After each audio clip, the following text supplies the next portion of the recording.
in the chat box if this is loud and clear.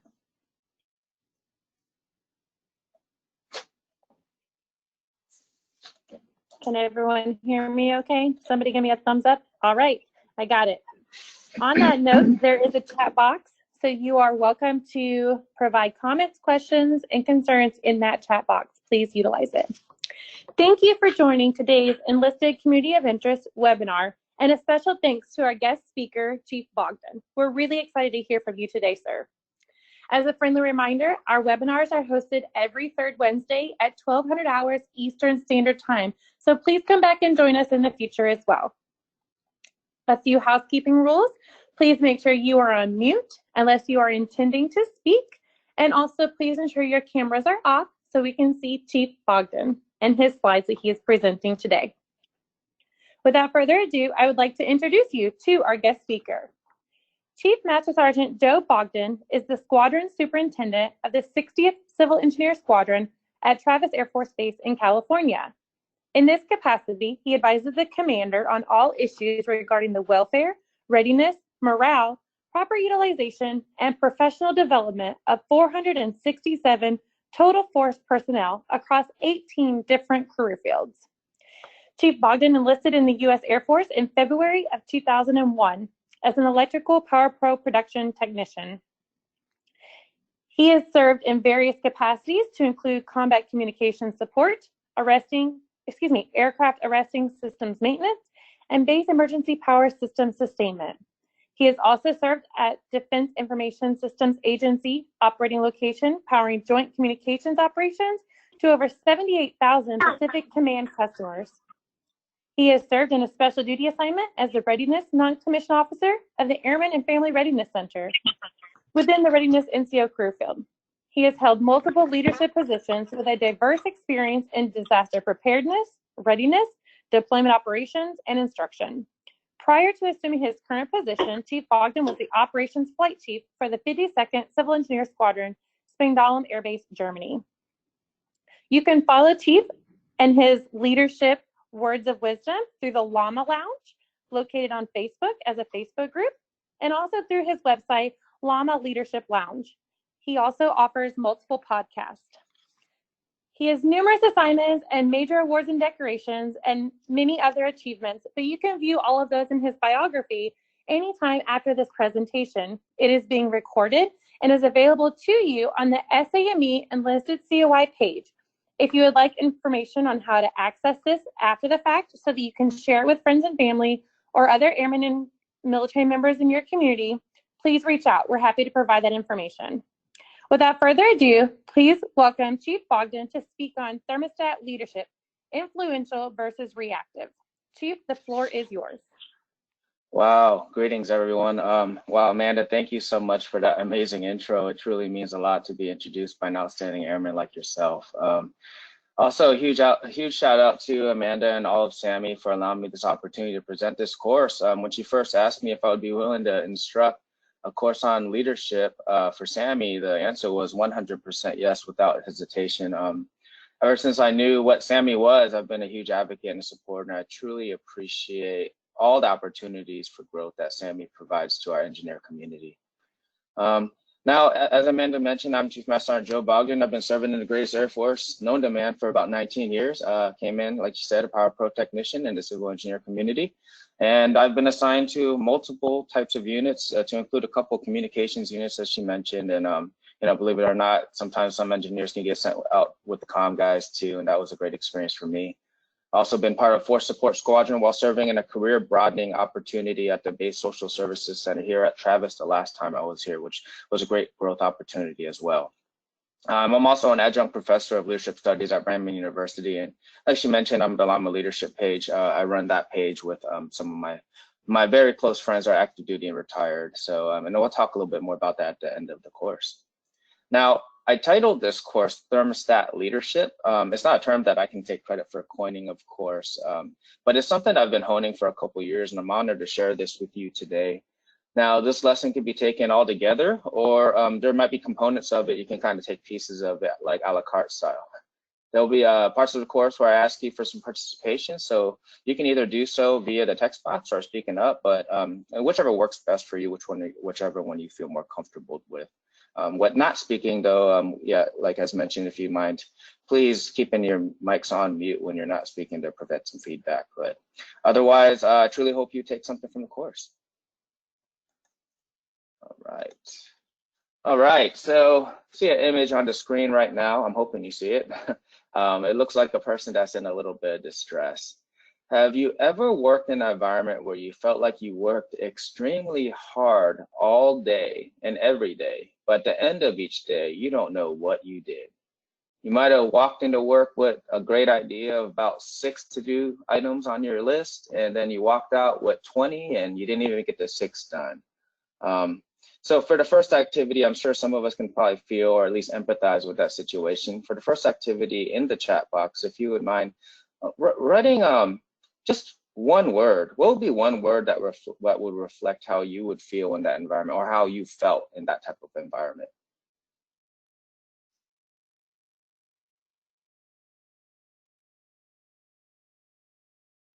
Chaotic. All right, Amanda says chaotic, absolutely. James mentioned stressed. Stress coming up a couple more times with Mason joining in. Overwhelmed, absolutely.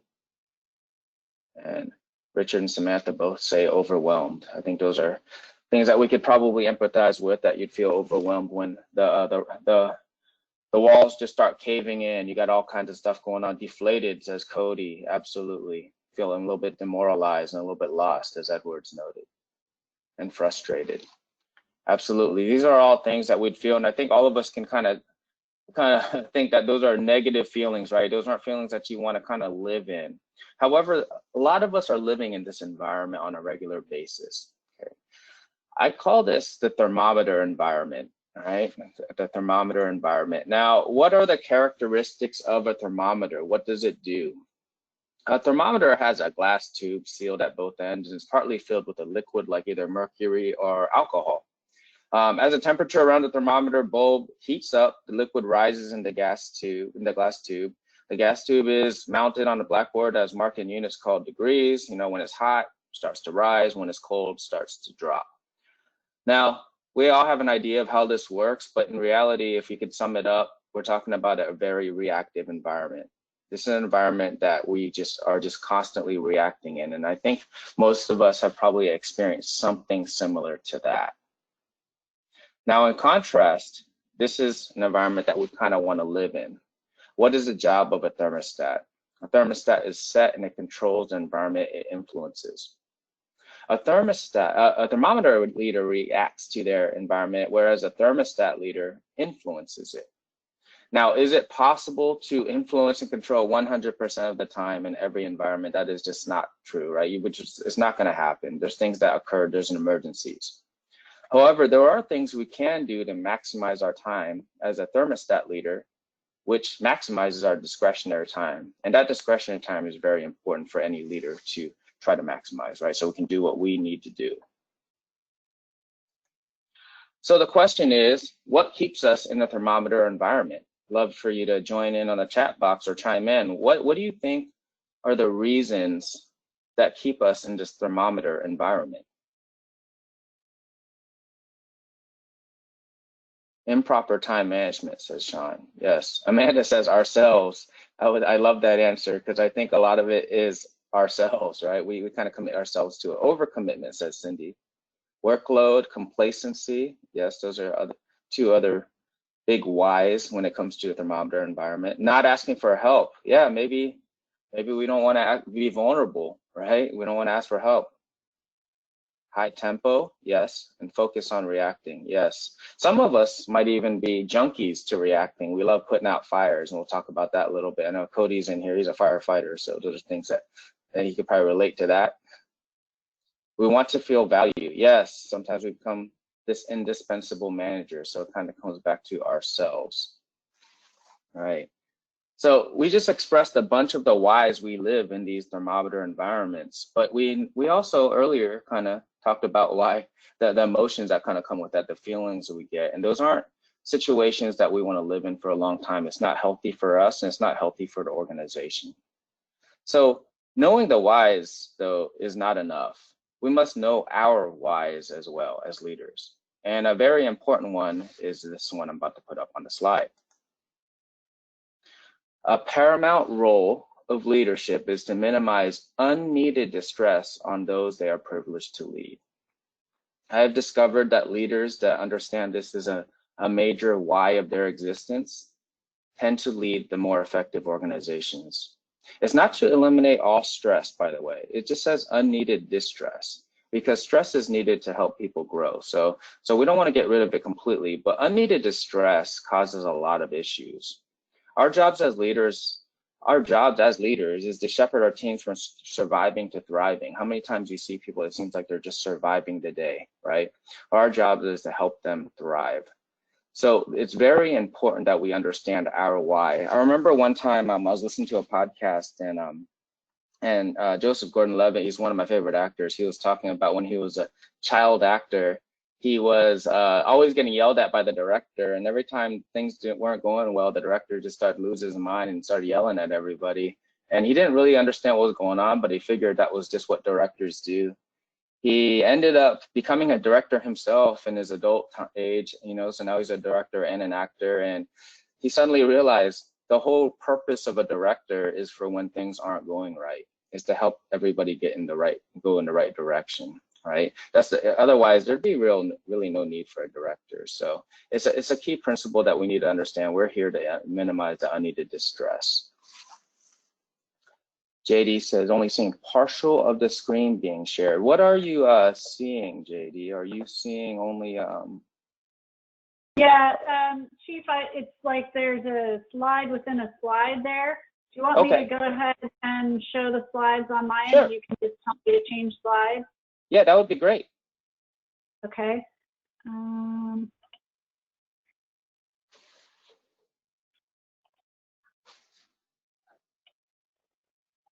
Apologies, I didn't realize that you're only able to see part of the slide. Okay, now are you able to see them? Okay.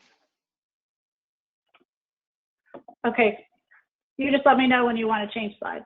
Okay, sounds good. So we'll go ahead and go on to the next slide, please. All right, so and now in order for us to transition from a thermometer environment to a thermostat environment, we must first master ourselves. Now, self-mastery is imperative to becoming an influential versus reactive leader. So first we got to figure it out for ourselves, and then we can get after it, right? So we're going to go on to the next slide, please. All right, so this slide is actually brought to you from Franklin Covey and his 7 Habits of Highly Effective People, which I'm fortunate enough to be a certifier for and facilitator for that course. So some of you may have taken this course before, which is great. Might be a good refresher. Some of us, never seen it before, so it'd be a new concept. Now, as you see 4 quadrants there. I know as within the SAMI community, we've probably seen enough quad charts, but this one is pretty important. All right, so here's an explanation of each quadrant. As you can see, quadrant 1, that is the emergency. Those are things that happen. Those are crises, emergency meetings, last minute deadlines, pressing problems, things that we weren't able to foresee, and they just come up as last minute things that we have to deal with, right? And they are absolutely important. They are important and they are urgent, so we must take care of those. All right, we're gonna skip 2 for a moment and go to 3. 3 is distraction. So as you can see on the side and top, it's urgent, but it's not really important. Needless interruptions, unnecessary reports, irrelevant meetings, these are all things that kind of occur, right? And the thing about it is we also call this the quadrant of deception, because it makes us think it's really important and also urgent. So we start thinking these are Q1 items that must be taken care of. But honestly, a lot of times we get stuck in this Q3 and it wastes a lot of time. As we go to Q4, these are things that, they're trivial. They're when you pick up your phone and you just mindlessly scroll through social media for long periods of time, when you binge watch like 7 programs in a row on Netflix throughout the entire weekend, right? You're really just trying to escape. You're trying to escape all the things that are happening. And typically it happens because you're burnt out, right? And if it's not because you are burnt out, it typically causes you to become burnt out because you're spending so much time here. Now, these are, like I said, complete waste of time. they're not urgent, and they're not important. So we want to try to get rid of those. So we'd like to say in Franklin Covey, we want to live above the line. So we want to live above the line. So we want to live in that Q1 and Q2 areas, right? So Q3 and Q4, if we can, we want to try to eliminate those to the best ability possible. Q3 is going to be very difficult because stuff just going to pop up and it's going to confuse us and it's going to make us think it's urgent and important when it's not. But Q4 we can get rid of completely. Now, some people think of Q4 items as, oh, well, maybe I'm just relaxing. Well, that's okay. That's not Q4 anymore. That's actually Q2, right? If you're just relaxing. But if you're endlessly relaxing, like you're just trying to escape, and you're feeding your mind and your body with junk food, that is actually Q4, okay? So where we want to live the most of our time is in Q2. Q2 is the quadrant of effectiveness. Now, they are very important things, but it's not urgent because you're being on a proactive side of things. So in the engineer world, it'd be like you're doing preventive maintenance. And on the Q1 side is more like the emergency work orders that you have to fix, right? So the more proactive you are, right, and setting your goals, lining them up with your values, planning and preventing things from happening later on. Relationship building, which I like to say more than networking, because networking sometimes, networking some people take as a quid pro quo type relationship, whereas relationship building I think brings a lot more to it. And the renewal piece and learning, all these things, these are things that are proactive and you want to live there. As much as you live there, and as most of us can tell, if you do a lot of preventive maintenance, the less likely you'll have emergency work orders. So the more you live in the Q2, you can minimize how much you're spending in Q1 and hopefully eliminate Q3 and Q4 altogether. Now, this is a simple concept, but not easy. The world is full of those simple but not easy concepts. I'll tell you, just like losing weight and being healthy, simple, just taking less calories and exercise. Very simple, but it's not easy for all of us, right? These are things that we have to work on. So I like to even refresh myself on this because even though I facilitate this, I fall into other quadrants at times. So it's a great refresher for some, a great new concept for others. Now, I got to Spangdahlem Air Base, and I remember that was my last base, just like Amanda had mentioned. And when I walked into with operations flight, I had about 400 people that we were supervising just at the flight level. It was a huge squadron, about 600 people total in the squadron. In the 400-person flight, I had what I called the 4 horsemen. They were the element chiefs of all the different activities. And these were senior master sergeants or senior master sergeant selects, E8s in the Air Force, and they were very effective. However, when I first got there, they told me they were consistently burnt out and they had no idea if they were ever moving the needle on anything. It just, like every day they would just go home, they thought, what did I do all day? Just like we talked about at the beginning. And I discovered there was a lot of reasons why that was happening. It was because they were living in the Q1 and Q3 quadrants almost all the time, right? So like I mentioned earlier, if you live in that Q1, Q3 environment where you're in the thermometer environment constantly, you can inadvertently create a toxic environment for your folks because of your mismanagement of what's happening every day. So we'll go into a little bit more of the self-mastery, right? So this is important. We want to stay into Q2 as much as possible. It's not going to be like we can live there forever, but we can do it our best. Slide, please. All right. Another key point of self-mastery is developing a leadership philosophy. To me, a leadership philosophy is where your personal definition of leadership and your personal meaning and purpose intersect, right? And this is very important because if I asked, 20 different people what their definition of leadership is, I'm probably going to get some similarities across all 20, but they're going to be still different definitions. Right. And meaning and purpose is very important too. If we can live to that meaning and purpose, we will lead more effectively.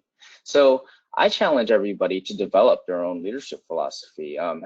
Some of you may have taken the time to sit down and write it out and figure out who you are as a leader and how that lives to your meaning and purpose. But many of us don't do that. We just don't take the time. And what happens is it leads us to a life of reactive, right? Reactivity. We're just constantly reacting. So, and it definitely leads us to that thermometer environment. So, slide, please. All right, so many people that know me know that I'm a Seahawks fan, but this is not the reason why I have a picture of Pete Carroll up. We're still talking about the leadership philosophy. Now, when I read his book, which I'll share at the end of the book of the slideshow if you haven't read it before, it was called Win Forever. And if anybody knows the story behind Pete Carroll, is that he was not the most successful on his first couple trips to the NFL, right? He was a coach of the Jets, he was coach of the Patriots, and he didn't do all that great, and he was fired both times. When you dig deep into why, or when he dug deep into why, he realized that he was trying to not be himself. He was trying to be John Wooden because John Wooden was his hero. He read his book, and he tried to lead like somebody who was not him. Right? He was trying to lead like John Wooden, and it wasn't him. So what happened was he was constantly trying to be somebody he wasn't. He was wearing himself out, and this is where we talk about authentic leadership. He was not being that at all. And it didn't go over very well because he didn't build great credibility with his teams. So after he was fired from the NFL the second time, he went home and he thought, I need to develop my own leadership philosophy. So he took months to figure that out. He wrote it out and he took the time to figure out who he was as a leader, what he wanted to do, and how he could line that with his purpose and meaning in life. Months later, he gets a call from the University of Southern California, who the Trojans weren't great at the time. They asked him if he'd come over and be their coach. And his one stipulation was, if you allow me to coach like I want to, like who I am, all right, if you give me control.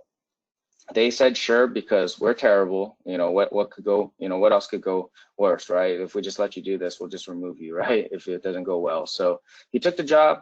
He went over there and he created a dynasty, living to his own meaning, his own leadership philosophy. He won over there, and I remember being a University of Washington Huskies fan. I couldn't stand those guys. It really irritated me. They kept on winning. I found every excuse why they were winning. They were cheating and everything else, but I think a lot of it had to do with the fact that he was an effective leader because of his leadership philosophy. So later on, he becomes the Seahawks coach. He gives them the same ultimatum. He says, I will only do this if I can live to my meaning, my own leadership philosophy. And they say, sure, because we've never even won before. So have at it. And he wins us our first Super Bowl with a great team and puts that team together.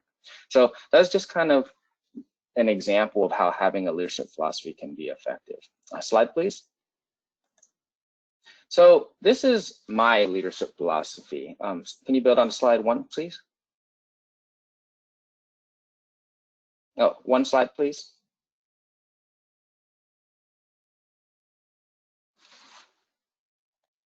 Oh, I guess I have control again. Sorry about that. So is everybody able to still see the everything on the slides?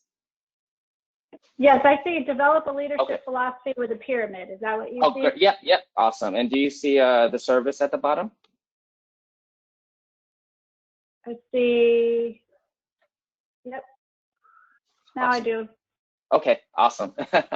Just wanted to make sure. So yeah, so service. Ensure, this is my leadership philosophy. So the foundation of my leadership philosophy is going to be the service piece, right? So for me, it's serving each member on the team to ensure that they have the resources that they need and everything else, right?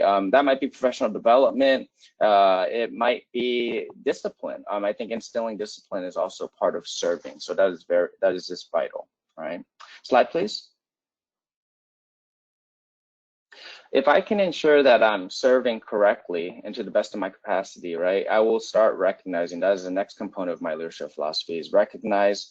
And that's recognizing everything that the team is doing, right? And that's not just awards or raises or anything like that. It's a lot of informal recognition, pats on the back, sometimes getting with the local news, right, to talk about the great things that they're doing, covering that, whether it's on the installation with the public affairs office, but showing all the amazing things they're doing. And I run the Squadron Facebook page, and we try to post some of the great things our folks are doing, and their families really appreciate that. So that's part of that recognition piece for me, and makes it really easy because it's part of my leadership philosophy.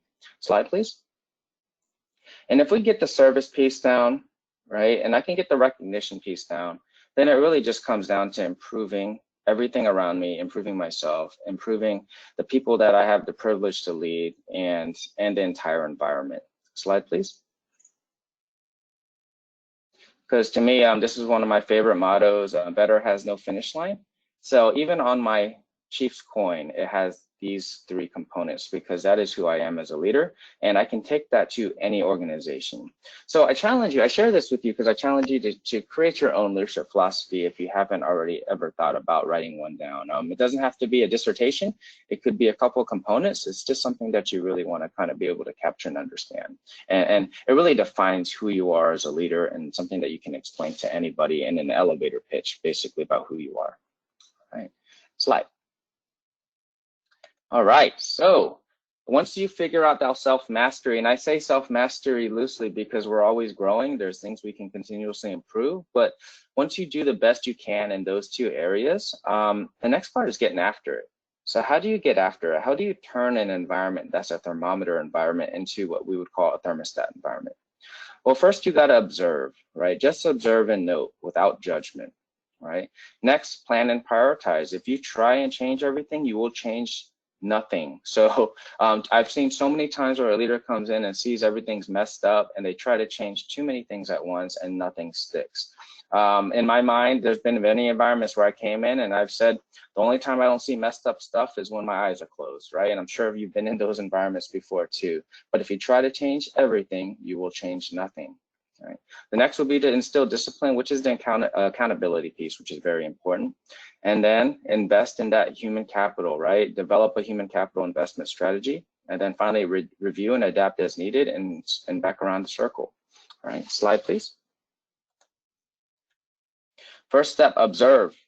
That's a great question to ask. What's eating everybody's lunch, right? When I got to Spangdahlem, I sat down, I observed, I watched everything that was going on. I saw a lot of turmoil, and then I started interviewing each of the members of my team and asking them, what's eating your lunch? What is taking most of your time? I've even handed out like those paper plates, and I was like, here, this paper plate represents your entire day. Give me a pie chart of what you're spending most of your time on, right? And then they start drawing it out. They even surprise themselves sometimes. Like, I'm spending a lot of time on blank that I didn't expect I would be, and I need to work on that, right? But that also gave me a tool to understand what was going on, what was eating their lunch, which is very important. Because once I was able to do that, I was able to identify levers of change. Like I said earlier, if you try to change everything, you will change nothing. There's just no way, right? And a lot of times we're not there long enough to try to change too much. So you got to identify the levers that will influence the most change.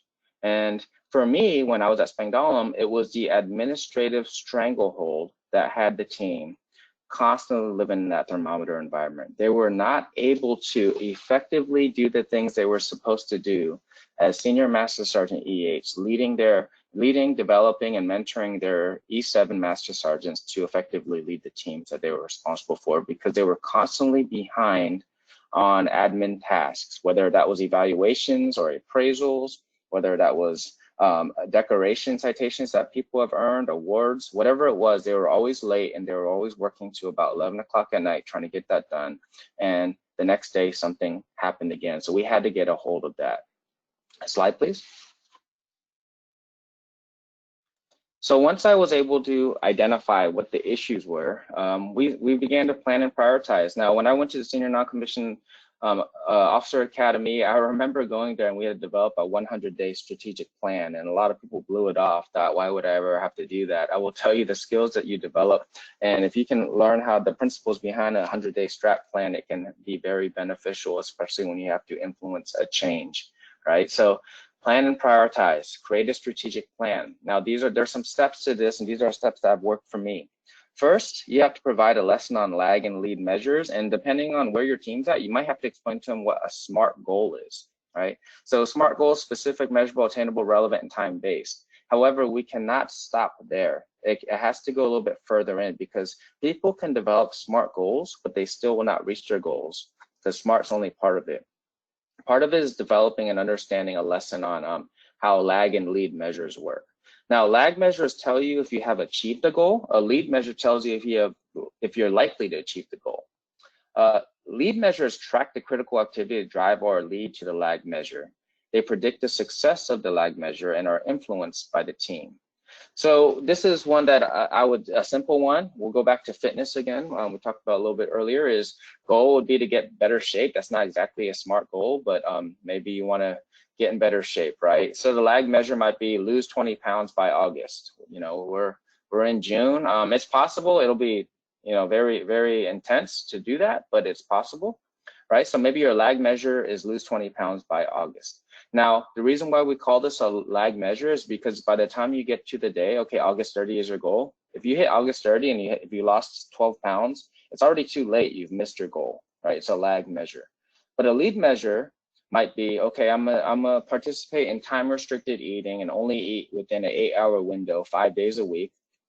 I'm gonna take in 500 less calories a day, and I'll make sure that I execute a specific workout plan and you lay that out. Those are lead measures, and chances are if you exercise those lead measures, right, and you actually commit to them and follow through, that you will likely meet your lag measure and your overall goal of being in better shape.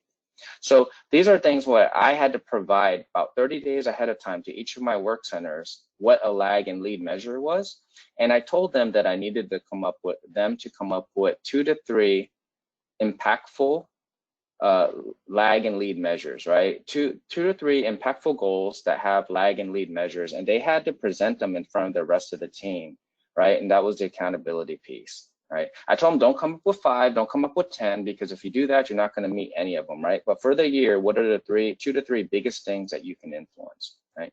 And they did that, and we were able to make giant strides as an entire team when each work center was able to succeed on only 2 or 3. Right. So then the next step would be to ensure that, you know, whatever those plans are, you match them up, and, you know, you might have to develop your own organizational vision if you're an entrepreneur, or at least educate yourself on the one that's currently in place, and make sure that what your teams come up with line up with those. Make sure they're aligned, right? If they don't make sense with it, maybe they need to go back to the drawing board. A key reason why I asked them to do that is because if they don't come up with their own goals, they might not be bought in. But to be honest with you, the people that know what issues they have are the ones closest to it, right? So I can't tell the heating, ventilation, air conditioning shop what their biggest issues are. They should know that, right? They have an idea. They have 30 days to figure out what's eating their lunch, and they can kind of identify those things. I can do that for the overall, but they're the ones that should do that for their particular activity. Right? So once you kind of have that, you know, organizational vision, that, and make sure that's all lined up, and set up your annual goals and commit to them and put them up. You know, put them all over the building. Make sure everybody knows these are our goals, and make sure you hold them accountable. All right, and make sure that you set up those meetings, which will be the next step, to follow up and make sure that people are following through with all of their commitments. Right. And then finally, just identify changes that you might need to make to help meet some of those goals once you identify that those are important. Right. Slide, please. The next part is instill discipline. You got Jocko up there, and discipline equals freedom, right? That means so much. For us in the engineer community, I will say, if you have discipline in what we do, then people don't try to tell us how to do our jobs. We have latitude to be able to do, but there's nothing worse than, you know, a person not in the engineer community telling us how to do our jobs. You know, they should give us the requirements, and then we tell them how we're going to do it, right? So, but that requires us to gain trust. So we need to instill that discipline. It leads to that freedom. So instilling discipline, right, it will, in your team, give them responsibility and hold them accountable. And you also got to hold yourself accountable, right? So what we did was held monthly accountability meetings to see if people were meeting their goals, right? If they're moving the needle at all. And then quarterly, they had to present it to the entire team. So those are things that we worked out as well. All right, so this is all about instilling discipline and accountability. Slide, please. And then once you get there, right, you got your goals. You got to start developing, and constantly, this is a constant thing that does not end. Create a human capital investment strategy. This is important. This isn't a thing that you just kind of let go, right? That just happens organically. I think the best ones come because leadership drives it downward, that we must have deliberate development of our people, right? So create a human investment strategy. So slide, please. So the first piece to me is to create touch points. How do you know what they need if you have no idea because you're never around, right? You don't get to talk to them, they don't talk to you. So create touch points. For me, as a chief, I like to have coffee with the chief once a month. with some of my subordinate teams. They will send an airman, right, E4 or below, from each of their sections, and there'll be 4 or 5 of them, and I'll go ahead and take them out to coffee, and I'll pay, and that's their time with me, and they can ask me whatever they want to. The next month it'll be staff sergeants, you know, that direct supervisor. After that, it will be a tech sergeant, right? And those technical sergeant E6s will be those folks that typically are the technical experts within the activity. And I split them up like that because I want to hear the different perspectives of different groups. So I take about 6 people a month to go get some coffee, and the discussions are whatever they feel like having them about, but it helps me understand what's going on in the work center, and it helps me understand what's going on with them. Slide, please. The next one will be leadership by walking around. This is part of my strategy. Is I walk around. I have time on my calendar that says out and about, and I just show up to work centers. I don't call ahead and let them know I'm coming, because what happens is then I get the presentation, right? I don't need a presentation. I prefer just to swing by and see how they're doing, and I'm not trying to sit there and judge them for what they're doing. I'm just swinging by to see, you know, how they're living, how they're working, etc., and then have them explain stuff to me so I can understand what's going on. Those are important pieces, right? And it's important not to go back and be like, hey, I saw them doing all these things wrong, right? If there's something wrong, fix it at the moment, but don't go back and snitch on the folks, or they'll clam up every time you come around, right? It's called the out and about leadership by walking around, just talking to your people. Slide, please. All right, identify learning gaps and develop lessons to fill them. This is important. Don't just assume you know what people don't know, right? We have different professional orgs at different tiers, but you can do this very differently. You can scale this to your organization. But I'd like to find out what the different various groups, whether that's a brand new technician or a frontline supervisor or a manager of a major activity. I want to know what they feel like they're missing. Right? And then we develop our lessons to fill those gaps. That is very important, right? So I've seen too many times where we determine as leaders what everybody's missing and we create them. Well, that's cool if you can identify it, but ask them what they're missing as well, right? Slide. And then trickle down leadership. I think this is very important. I've seen too many times where, you know, upper middle level management will directly mentor a brand new technician. I'm not saying don't do that. I'm just saying that really your effort should be placed on supervising your direct reports and mentoring them and developing them so that they can trickle that down. When I got to Spangdahlem, another thing that really kind of irritated me was that we had 600 people in the squadron, which means we had a lot of people in each rank, and we had what we call a top 4. So for those that might not be in the military, we in the Air Force, we have a top 3, a 5-6, which is the middle group in the enlisted force, and we have a first 4 or an airman group. Typically, that's what you lay out. The only time you do a top 4 is when you don't have a lot of people in leadership. It's a small team, so you want to get some more perspectives. Well, when you have 600 people and you have a top 4, you have your E6s, which are NCOs, mixed up with your senior non-commissioned officers, which is cool because they get experience. But what you've done is turned your staff sergeants into airmen, because you said staff sergeants and below are one group. Without saying it, you said it. And what happens, what I've discovered, is when you treat staff sergeants like airmen, they start behaving like airmen. So it's very important to trickle that down and make sure that you're developing your folks so they can develop others. Right? And that's kind of what the basis of my human capital investment strategy. Now, how we execute goes in many directions, but those are like the foundational principles. So I think it's very important that you have that if you want to keep that thermostat environment within your organization. Slide, please.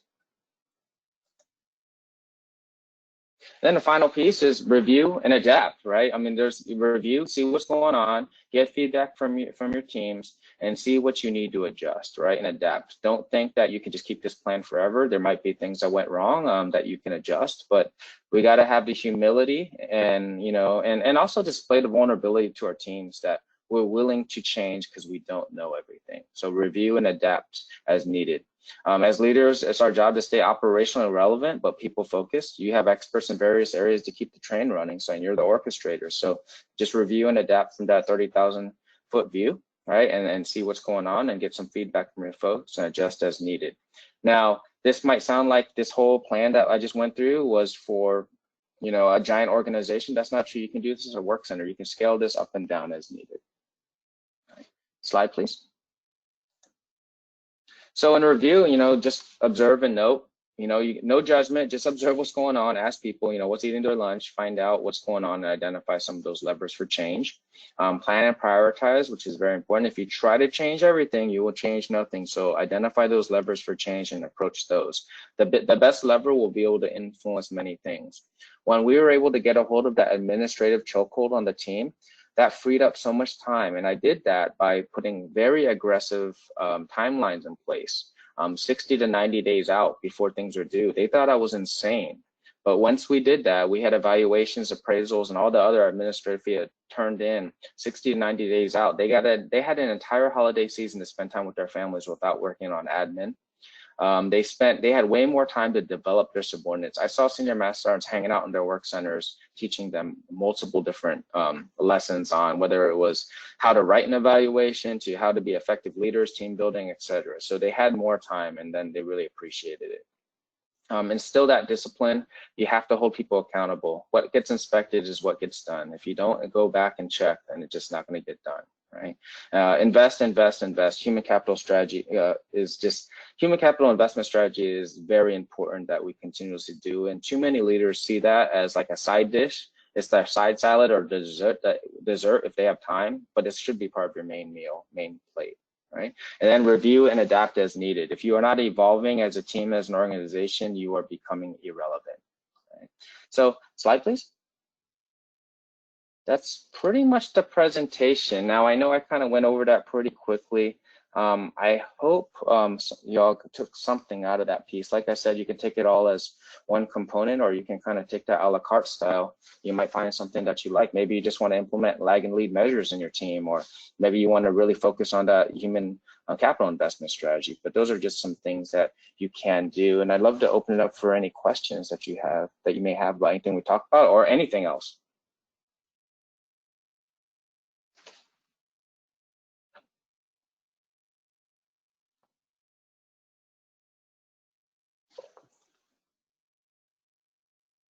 Feel free to ask your question or put it in the chat box. If we get overwhelmed with too many people trying to talk at once, then we'll just use the chat box, but please feel free to ask your question.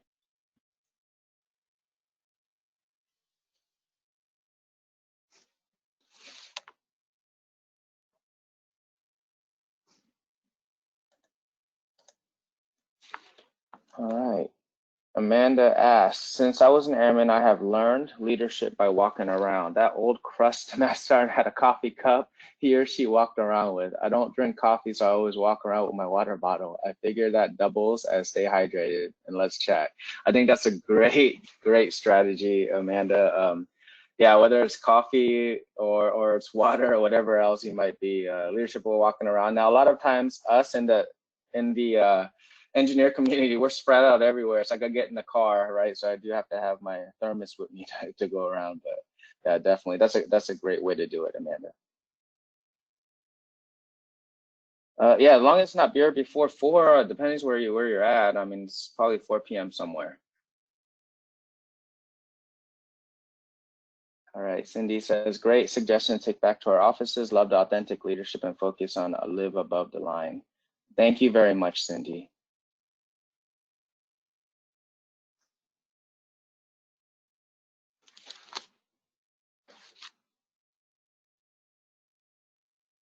Thank you, Kathy. Please share this with as many people. And if there's any feedback that y'all can give that maybe you would have loved me to go into something a little bit deeper, then I'll definitely take that feedback and add it to the next time I have the ability to offer this. All right, Cody, Chief, any other tips on developing yourself, your personal leadership philosophy, self-reflection, journaling? So journaling is, I love how you brought up journaling, because journaling is some of the, I think some of the most powerful ways to not just reflect, but it could be therapeutic as well. So I started a program called The Artist's Way, and it's a program created by Julia Cameron. And this program is amazing, right? It's really trying to help find inspiration. So I think it's important for us to always continuously seek inspiration, because as leaders, you don't want to become that crusty, right? That Amanda kind of mentioned, right? You don't want to become that crusty person that's complacent. It's important for us to continuously grow. And the artist way really helped me continuously stay inspired. Now, part of that is journaling. And you're supposed to do 3 full pages of journaling a day. And I was writing it, and it said free writing. You just keep writing. You don't stop. You just continuously write. And you know, got some hand cramps and did that. But I realized that a lot of stuff I was writing was negative about myself. And I thought, man, am I doing this right?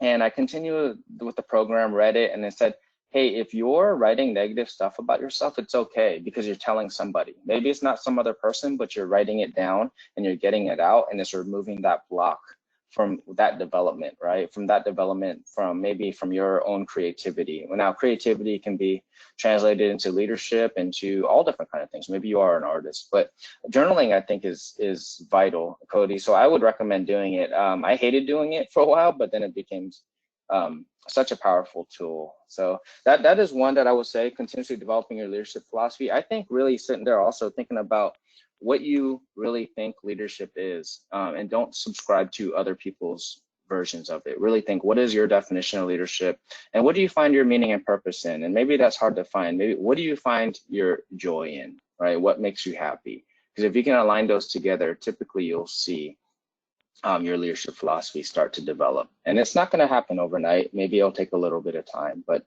it's something that I find that is very important. Hopefully that helped answer your question, Cody.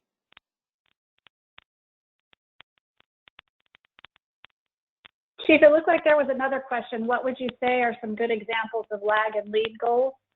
Okay, yes, lag and lead goals. So that's so it was actually in the book. I'm going to share with you all a couple of books. They have some great examples. And the book that I really learned a lot about lag and lead measures were from the 4 disciplines of execution. And it talked about, sometimes we think, okay, the lag goal is actually easy to set because you can quantify it. You're saying, I want to lose this many pounds by this month and all that. The lead measures sometimes can be difficult. So example would be, I remember they talked about there was a department store, and this department store could not make money. They started losing money quarterly, and it was just bleeding money, and they were gonna have to shut down. So one of the goals that they had was to at least break even. I mean, it sounds like a terrible goal, but they were hurting, so they wanted to break even. They analyzed their entire department store and realized that there was one section or department that was doing well. Everybody else was losing money, but this one was making money. They went to go analyze it, and they discovered this department store was it was a shoe department, and there was this one particular person that ran that department.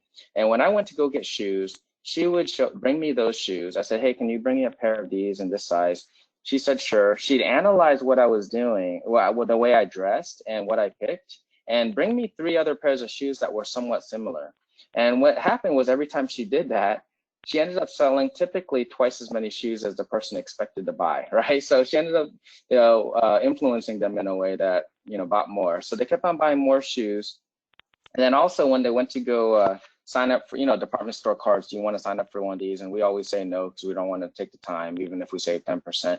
But she filled out everything for you to the point where all you had to do was sign it, and it was yours, and you got the 10% off, right? So these are things that she did, and she marked them. They started marking every time you did something to that effect, and they utilized those as lead measures. And what happened was that store did not just break even, it started making money when they implemented similar plans across the entire department. So those are things that you really got to get creative with those lead measures. In this, within the civil engineer community, if we wanted to make sure we get facility condition assessments done on 20% of the buildings, what would be, maybe that's the lag measure. We want it done by a certain day. Well, the lead measures could be simply as, okay, how many are you going to get done daily, right? And how many are you going to get done weekly? Those are lead measures that can help you. The chances are you'll be able to make that goal. So hopefully that clears up a little bit. But depending on where you are or what your activity is, sometimes you really just got to get creative on what those lead and lag measures are.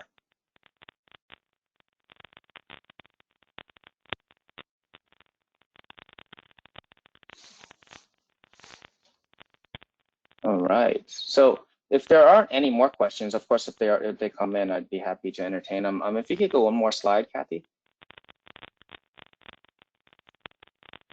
These are some of the books that I took some of the lessons from. The 7 Habits of Highly Effective People is One of the books that I would recommend to any aspiring leader, if they made me pick one book that I would recommend to be this, because it really talks about that self-mastery, right? And the quadrants came from this book.